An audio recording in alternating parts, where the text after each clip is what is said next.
Masayang pagbati na may ngiti sa aking mga labi. Naghahanap ba kayo ng makakatuwang sa pagre-review ng inyong anak? Meron yan sa DepEd. Ang ETUlay online tutorial ay libre at handog ng ating kagawaran sa pangunguna ng OUA ICTS EdTech.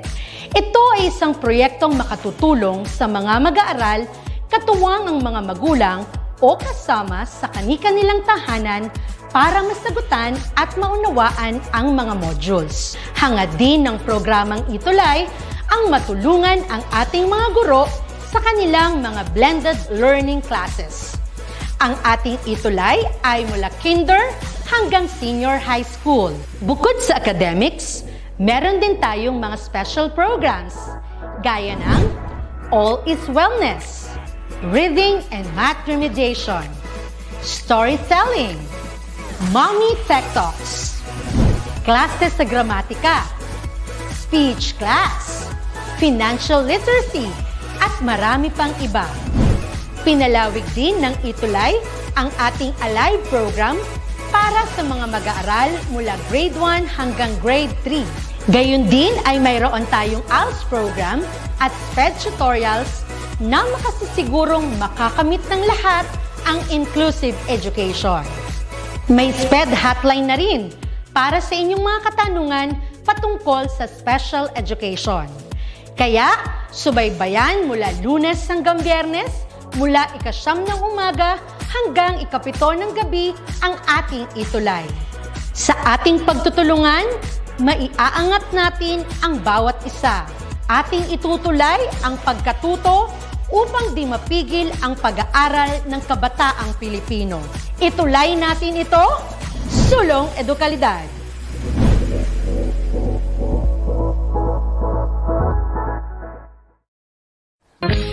Welcome to your ETUlay online tutorial program.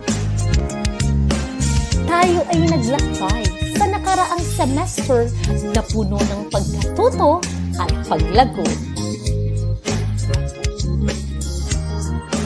Join us again as we welcome the second semester of the academic year 2021-2022 dito sa inyong klaseng ETUlay. Here are your new tastic tutors at your service. ETUlay ang gabay sa pagkatuto. ETUlay edukasyon itatawid sa'yo.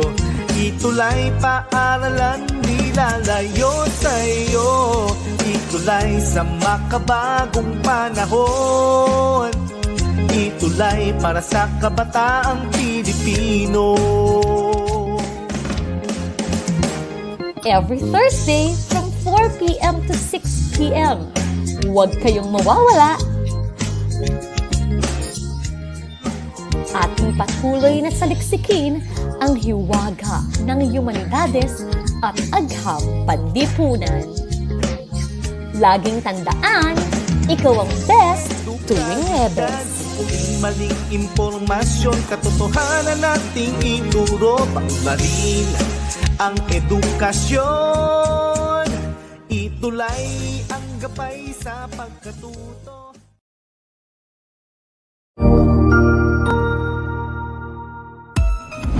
Mabuhay! Good day to all! I am your tutor Madge. Welcome to ETUlay, a free online tutorial, an initiative of the Department of Education, Information and Communications Technology Service, Educational Technology Unit, ICTS EdTech.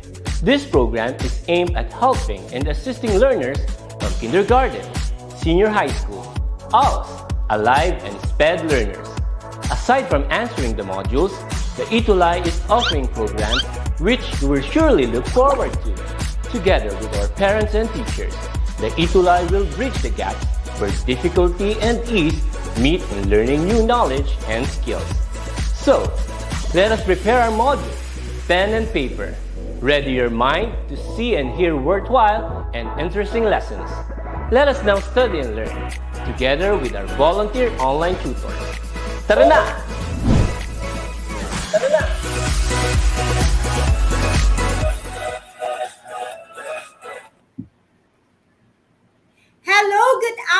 afternoon, ETUlay Tuties. Welcome to DepEd ETUlay Online Tutorial. I'm Tutor Ka from SDO Valenzuela and And I'm Tutor Rom from Schools Division of City of Bugo. okay, and we are on Philippine Politics and Governance every Thursday 4:40 to 5:20 in the afternoon. Dahil kayo, ETUlay Tuties ang Tutor Rom. Kayo ang best tuwing Webes. Okay, and with that, we would like to shout out all our ETUlay Tuties online na nagpa-participate ngayon. At tingnan natin, 2 weeks tayong na-miss ang isa't isa, di ba? Kumusta naman mga ETUlay Tuties? Di ba, Tutorong? Oo nga, Tutor ka. And with that, this afternoon, punong-puno tayo ng ating topic. We are on quarter 4, week 3 with the module, the judiciary. Mamaya, meron tayong guest after ng ating overview ng ating pag-uusapan. So, let's get ready, Tutorong. Okay, we would like to thank the Schools Division of Negros Oriental for allowing us to use their modules with their superintendent, Dr. Senien Preselio P. Polen, CISO 5. Maraming salamat po sa pag-allow sa amin sa paggamit ng inyong modules. Tutor ka? Okay. Thank you very much, Negros Oriental, for the module. And with that, let's go on with our objectives. At the end of this session, the tutor should be able to identify the primary functions of the Philippine judiciary, write a short essay depicting the value of justice system in everyday living, and Tutorong. Recognize the importance of the judicial branch in instilling good virtues of a law-abiding citizen. Yes, okay. And to review the previous episode that we have, nung previous episode si Tutor Rom ay wala. So, na-miss rin ito ni Tutor Rom. Okay, so we would like to have a shout out, Enrico Manuel T. Dalupan. Okay, watching now. And of course, ang ating naging ETUlay Tuty of the Week, si Joseph Conrad Bulaklak. Okay, let's review the previous episode. Directions: carefully read the following item. Fill in the blank with the correct answer. So, ETUlay Tuties, tap on the comment section for your answer. Okay, so number 1. The Congress is composed of the upper and the lower house, which is also known as the blank and blank respectively. Tutorong, meron po bang mga answer na ang ating mga ETUlay Tuties? Okay, siguro nag-iisip pa sila, Chotter ka, no? Kasi may buffer tayo ng 2 weeks, no? Pero just to remind lang, no, yung Congress natin bicameral yun. So may dalawang houses yun. Ano kayang tawag ng dalawang house doon? Okay, may sumagot na, Tutor ka. Sabi ng tuty natin, it's Senate daw at House of the Representatives. Tingnan natin. Tama ba sila? Okay, House of Representative and House of Senate. Okay, ang galing ah. Next, the Senate is composed of blank senators. How many? Tutor Rom, meron na po ba? Okay, may nag-type na po, Tutor ka. May sumagot na po. Sabi ng ating tuty, 12 senators daw. Tama ba, Tutor ka? 12 senators ba? Yes. So, tingnan natin. The answer is 24 senators. Katatapos pa lang ng elections, we elected another 12 of the newly elected senators. So, last episode, we discussed all about the roles and responsibilities of the legislative branch. Now, let's go with the question number 3. Legislative powers of Congress refers to its blank powers. What should that be? The answer. Meron na ba, Tutor Rom? Okay, may sumagot na. Sabi ni Rumsel, sabi niya, executive power daw. Executive power ba, Tutor ka? Tingnan natin. It is lawmaking power. So, parang Tutor Rom, nakakasagot po ng tamang ating mga cuties. Ano po? Oo nga, Tutor ka. Okay. So, Tatalino talaga ng mga Congressman, cuties. opo. Congressman can only be elected for blank consecutive years. Ano kaya ang answer dyan, Tutor Rom? Mhm. Okay, ating sabi ng mga cuties natin, sabi niya, for 3 years daw. 3 years ba, Tutor ka? Let's see. Very good. 3 years nga. Hindi sila nakakalimot ng ating discussion last episode. And for the last one, the lower house is composed of blank district representatives. How many is that? Tingnan nga natin, Tutor Rom. Okay, sabi ng cutie natin, 200, Tutor ka? Is it 200, Tutor ka? Tingnan natin kung 200 yan. It's 250 district representatives. Medyo short ng 50, okay? So with that, congratulations sa lahat ng ETUlay cuties na nag-participate for our review of the previous episode. And now, for Module 3, the judiciary. So brace yourself with it. So, lagi nating nire-remind that there are 3 branches of the government: the executive branch, the judicial, and the legislative. We were already through with the executive branch, which is the hold or the office of the president and the vice president. And the legislative is the branch wherein it holds the power of the lawmaking body, which are our Senate and our House of Representative. Now, it's time for the judiciary. And always remember, these 3 branches are independent with each other, okay?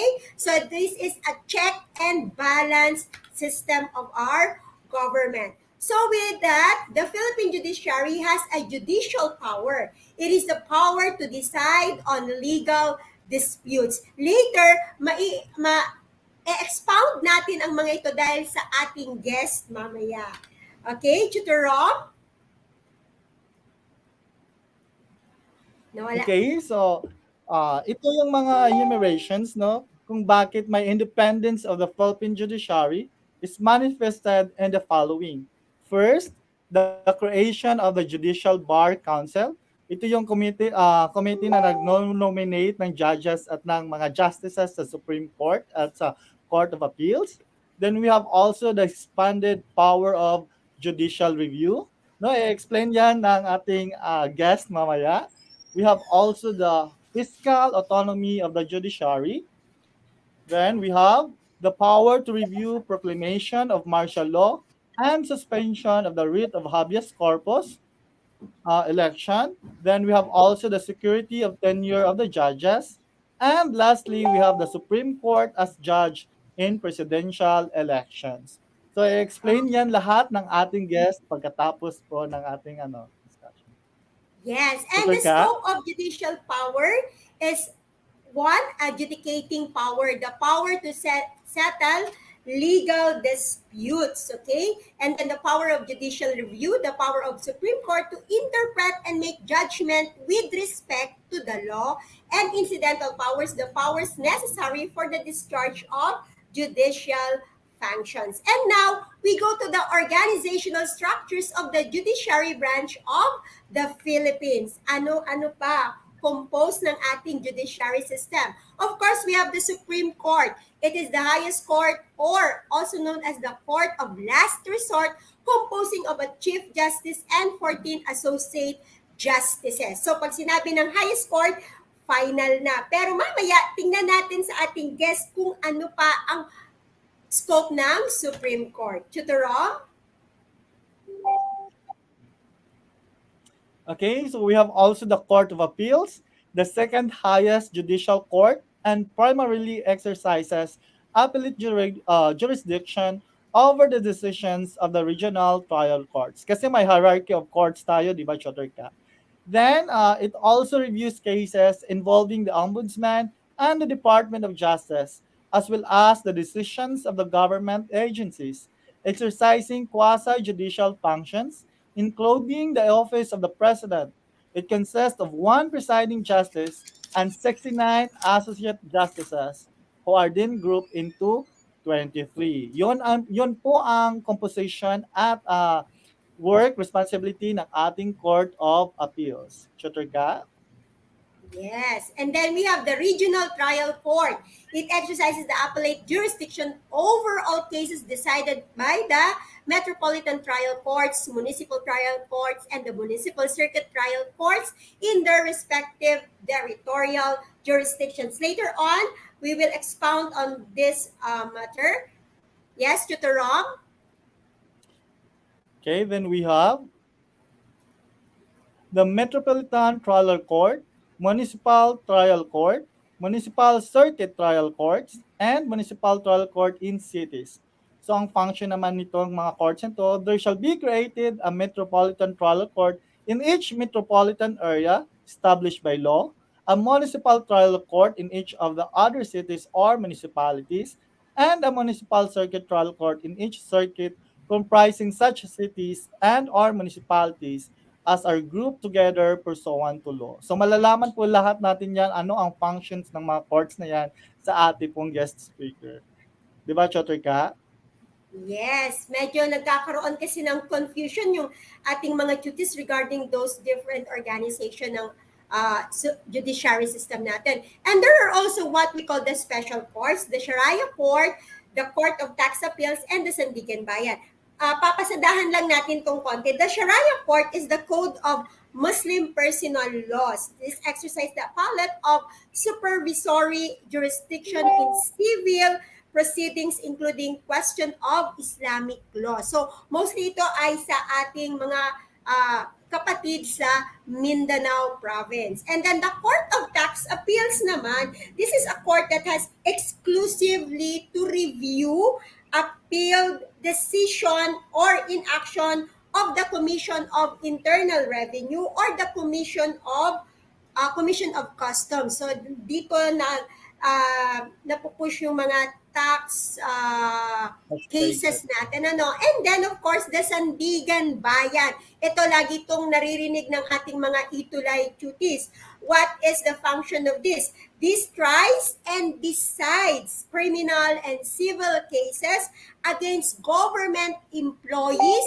and officials who are accused of graft and corruptions, okay, or similar offenses. So, sila yung nag-aasikaso or nagtatrabaho ng mga cases na for graft and corruption for those who are working in the government. And with that, okay, we also have the expanded judicial system in the Philippines. This is a quasi-court or quasi-judicial agencies or bodies or agencies that exercises the adjudicatory power in certain types of controversies like the Civil Service Commission, Commission on Election, and Commission on Audit. Ano ba talaga yung adjudicatory power? Kasi naririnig-rinig rin talaga natin ito. This is what we call to determine the legality of arguments, proofs, and facts in order to execute a sentence or ruling. Okay, so later mamalaman po natin yan. And with that, we would like to welcome on our episode for this afternoon. He is Attorney 5 at the Legal City Office of Manila with 23 years of experience. He graduated his law degree at Pamantasan ng Lungsod ng Maynila. ETUlay duties, let us all welcome Attorney Neil Salcedo. Andyan na po ba si attorney? Yes po, andito na po. Good afternoon. Good afternoon, Attorney Mian Salcedo, Attorney. and welcome to po. DepEd ETUlay. Yes po. Yes po. Tutor Rom, you have questions for our guest? Attorney, na-mention ko po yung kanina, yung adjudicating power. Can you cite a situation po where the following judicial power is applied? Paano po ina-apply yung adjudicating power? Ano po ang ibig sabihin po ng adjudicating power po ng judicial branch po, attorney? Pasimplihan natin. Halimbawa, yung isang tao may utang na gustong maningil sa isang tao, tapos hindi siya binabayaran, pwede siyang mag-file ng case sa korte, at pag napatunayang dapat talaga siyang bayaran, korte ang magsasabi, mag-o-order dun sa sinisingil niya na bayaran siya ng pera na yon. Yun po ang isang example ng adjudicatory power. O tama nga si A, may utang nga sa kanya si B, so dapat magbayad si B ng ganitong halaga. Yun po. Yan po ang example ng... Okay. Na-mention ko rin po kanina, attorney, yung judicial review. Magkaiba po ba yung adjudicatory power at judicial review? Ano pong ibig sabihin po ng judicial review po, attorney? Meron tayong mga body na binigyan ng batas na authority to decide on certain matters. Pwede siyang, halimbawa, na palagay mo hindi tama yung decision ng body na yon, you can go to court to question that. Ang common diyan yung tinatawag na certiorari. Kung titingnan mo yung definition ng judicial power, may isang part doon di ba? Judicial power is defined as the power of the court to settle actual controversies on legally demandable rights. May kasunod po 'yon. And to determine whether there has been grave abuse or discretion amounting to lack or excess of jurisdiction on the part of any instrumentality of the government. So, under the 1987 Constitution, the court is given the power to review, but only on the basis of grave abuse of discretion. Kung hindi sinunod, ang pinaka-typical na example yan, halimbawa yung isang body, hindi sumunod sa procedure, that is an abuse of discretion, reviewable by the court. Yun po. Yun po ang ibig sabihin ng judicial review po, attorney. Yung pag may grave abuse of discretion po yung administrative body or any instrumentality of the government, nire-review po yun ng judicial body. Lahat po ba ng court, attorney, may power ng judicial review or may specific court lang po na nag-exercise ng judicial review? Okay. Ang mga merong power na ganyan, ang binigyan under the law, is the RTC, the Regional Trial Court, o kung ang tawag sa kanya is the Courts of General Jurisdiction.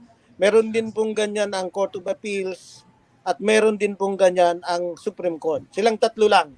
Wala pong ganyan ang MTC, the Inferior Court, walang ganon. Wala din ganyan ang bayan, wala din ganyan ang Court of Tax Appeals. Okay. Pero yung adjudicatory powers po, lahat po ng ori ng courts po, na-exercise po yun? Depende sa inassign na jurisdiction sa kanya. Yung may mga cases na cognizable only by the lower court, the MTC, the inferior court. There are cases that is cognizable only by the RTC. Yun namang sinabi kanina na Sandigan Bayan and Court of Tax Appeals, naka-specify din kung anong yung mga kaso na dapat nilang dinggin. Nabanggit nyo naman po sa kanina, di ba? Example, yung Sandigan Bayan, that is pertaining to government officials na merong salary grade na 27 pataas, and the case is graft and corruption, plunder, and I think forfeiture, civil forfeiture ng mga nakulimbat ng government officials or employee. But that there is a requirement na salary, I'm not really sure if that is salary grade 27 pataas, because kapag bumaba na ron, if the case is graft and corruption pero mababa sa salary grade na limit, that is cognizable by the regional trial court already. Ayun Okay, po. maraming salamat po sa pagbibigay liwanag po sa adjudicatory power at judicial review po, Attorney Salcedo. Tutor ka, may tanong ka pa po ba kay Attorney? Yes, attorney, ito po is kanina pinag-usapan po natin yung organizational structure ng ating judiciary system. So we have the Supreme Court, the Court of Appeals, and the Special Courts. Now, ang tanong ko po sa Supreme Court, kasi sinabi natin kanina, all the decisions of the Supreme Court is final because it is the highest. Now, is there a possibility po na that a decision of the Supreme Court was been questioned or can be reversed yung kanilang naging final decision? Actually, there are instances, not only in the Philippines but other countries, where the Supreme Court itself is reversing its doctrinal pronouncement. Halimbawa, may decision sila nung matagal ng taon, ni-revisit nila, and then the new justices came up with a different ruling. Totally reverse dun sa dati. Nangyayari po yun. Maraming beses nang nangyari sa atin yan. The Supreme Court can revisit its ruling, and this time come up with a different ruling, totally reverse than the first. Marami po, kahit sa US nangyayari yan. Kasi di ba, the Supreme Court has the power to interpret the laws. Although sila na yung final arbiter, they can still reverse itself based on the prevailing circumstances. Another one, since it is only implementing or interpreting the laws, marireverse ang Supreme Court if there is another law that totally reverse the other one. Kapag sinabi ng legislator na reverse na yung law na yon, and there is another controversy involving the same issues under that law na na-reverse na yung batas, siyempre, the new interpretation will be based on the new law. So in that sense, mari-reverse din sila. So yun yung dalawang nakikita kong situation na ang decision ng Supreme Court can change. Pero matagal na panahon bago mabago yan sa experience na nakita ko. So, bago po ma-reverse yung isang decision ng Supreme Court, talagang there will always be a due process. Ano po? At hindi po agad-agad na nababago kung ano yung final decision ng Supreme Court. More than due process kasi we have a rule, ang tawag doon stare decisis, talagang we adhere to prior decisions unless there is a compelling reason to that. Ayun nga nakita ko, if the court revisits a certain ruling at ni-reverse nila. And another one, when there is a change in the law. So may iba na ang interpretation because the power of the judiciary is only to interpret the law. Kung ano na yung prevailing na batas, doon na mabibase yung decision nila. Okay. So, regarding naman po sa Court of Appeals, what are the reason why a case is filed in the Court of Appeals and how can it be filed or what is the process para po yung case na yun ay ma-file sa Court of Appeals? I have two situations. Number one, yung sinabi ko kanina na certiorari.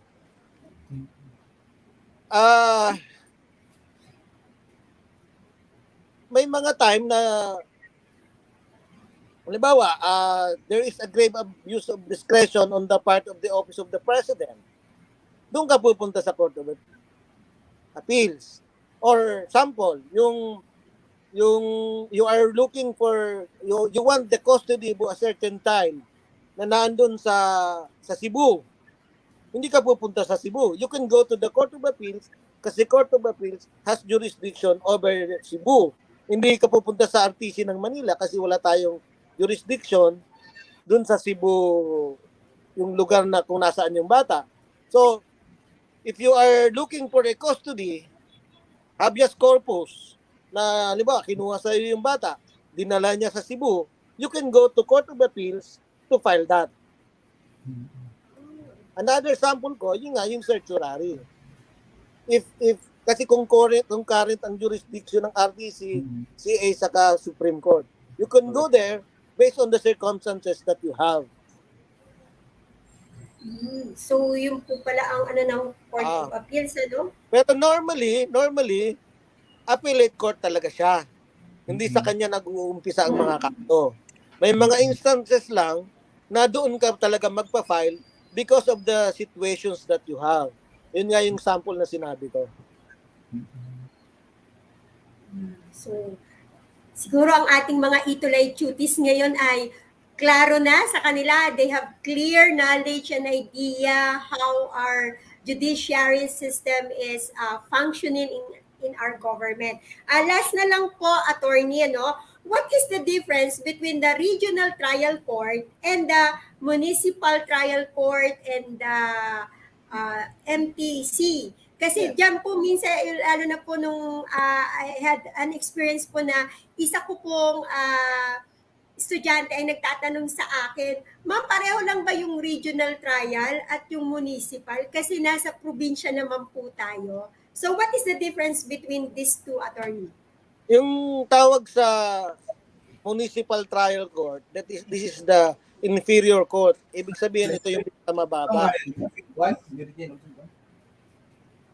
The law assigns certain cases that is cognizable only by the municipal trial court, municipal circuit trial court, and yung municipal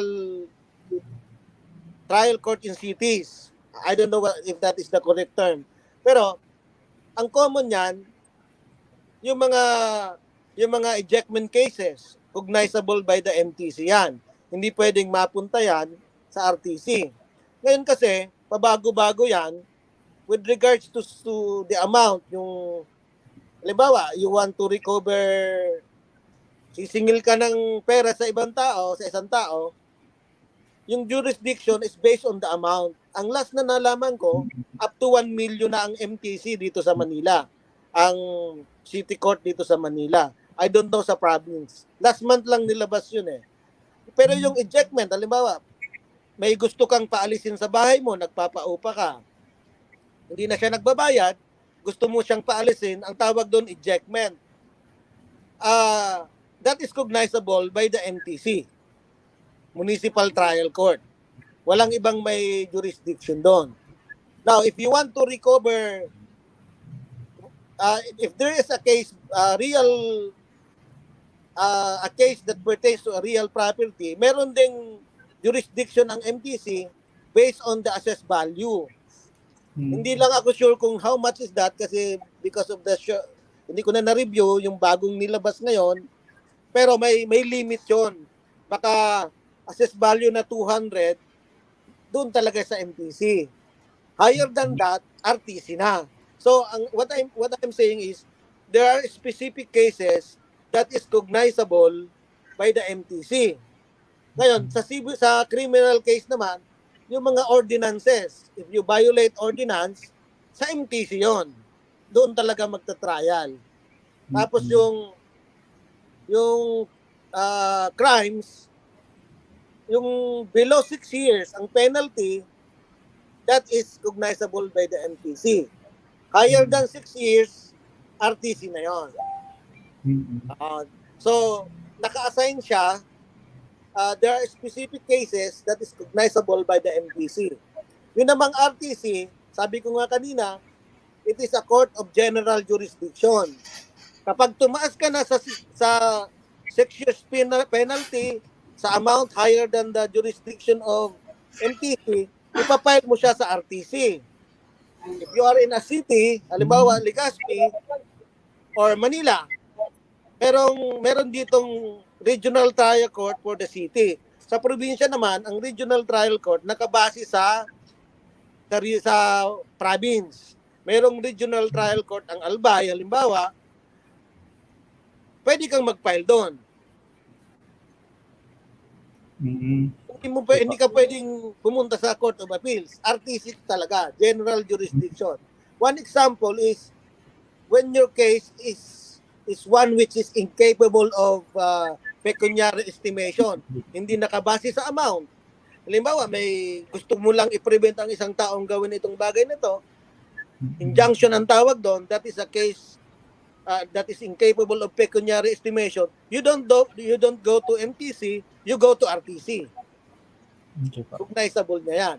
Ngayon, I mentioned ejectment a while ago. Higher than ejectment is recovery of possession. Diba, hindi mo na na-comply yung requirements ng ejectment, you recover the possession of your property, you go to RTC. Yung pagkakaiba. The bottom line is, the law or rules assign specific cases to a certain court. MTC, eto lang jurisdiction mo. RTC, eto ka lang. Apo. So talaga po parang meron silang kanya-kanya nilang jurisdiction. So Apo. at least nga yun po, clear po sa ating mga ETUlay cuties at sa lahat po ng viewers natin sa Facebook at sa YouTube, ano po talaga yung RTC at MTC kasi doon po sila nagkakaroon ng confusion. Saan ba ipa-file tong case na to? Municipal ba to o regional? So, thank you very much, Attorney Neil Salcedo, for clearing that. Matagal na po talaga yan naririnig ko na what is the difference between the RTC and the MTC. So, ETUlay cuties, remember the date. It is May 19 na nalinawan tayo regarding the functions nitong dalawang ito. So on this note, Attorney Salcedo, thank you very much for rendering your time. Alam po namin na napaka-busy nyo po ngayon, lalo na po ngayong panahon na ito. There's a transition of the government because we just had an election. Pero binigyan niyo po kami ng oras para po dito at we believe that yung mga isa pong malaking tulong at na-share niyo po yung inyong karunungan sa ating mga ETUlay cuties. And with that, Sir Neil, maikling message po para sa ating mga DepEd ETUlay cuties. I hope there will be more students who will dream of becoming a lawyer. It is my honor to be invited. Salamat po. Thank you very much, Attorney Neil Salcedo. So, ETUlay cuties, let's have a virtual clap for Attorney Neil Salcedo. So, we hope to see you still, Attorney Salcedo. Thank you very much for your time. Sige po. Thank you po. And God bless. So, Tutor Rob, kumusta ETUlay cuties? So with that, we have quote to ponder, there can be no peace without justice and respect for human rights. This is from Irene Can. And now, tingnan nga natin kung talagang meron silang natutunan, Tutor Rob. Let's do our assessment. So, right through if the statement is correct and false if the statement is incorrect. So, ang gawin na lang natin, Tutor Rob, dahil mag-overtime na naman tayo, i-type lang nila ang kanilang mga answer sa comment box at next episode ating i-recognize ang kanilang mga answer. So with that, let's do it. Ay, nako, ayan. The Court of Appeals is the highest court in the country. Tutor Rob, bakit false? Kasi yung highest court of the country is the Supreme Court, no? That is the highest court of the land. Yes. And number 2, judicial power is a power that decides on legal dispute. And the answer, Tutor Rob, is? Is true. Yun, no? Pinaliwanag na yun na yung Attorney Neil Salcedo kanina kung anong ang ibig sabihin ng judicial power. Kaya Yes. true yun. Tutor ka. And number 3, quasi-courts or quasi-judicial agencies are the bodies or agencies that exercises adjudicatory power in certain types of controversies. And with that, Tutor Rob, ano yung answer? The answer is true. No? Yung mga quasi-judicial agencies, ang example noon, example nga, kanina natin yung Civil Service Commission, di ba, Tutor ka? Oh, yun. Yan, oo. And number 4, incidental powers are necessary for the discharge of judicial function. Yes, and the answer is true. True. And eto, Sandigan Bayan is a specialized court that hears cases involving violations committed by public officials, excluding the President, Vice President, Supreme Court Justices, and the Ombudsman. And the answer to the Ram is? Is true, no? It is a special court, no, for government officials. Kaya true po, tutor ka. Yes. So with that, Tutor Ram, batid namin na punong-puno kayo ng kaalaman ngayong hapon na ito. We are your Humanities and Social Sciences tutor for second sem. And with that, Diyos mabalo sa Indugabos, Tutor Ram. Daghang salamat kaninyong tanan. I am Tutor Ka, kaalaman, karunungan, kapaki-pakinabang sa iyong kinabukasan. Tutor Ram. And I am Tutor Rom. If you want to learn, just roam around. And with that, we would like to say thank you. Up next, it's Pulso ng Kabataan with Tutor Janine and Tutor Edson. with Paalam. that, we say paalam. Paalam.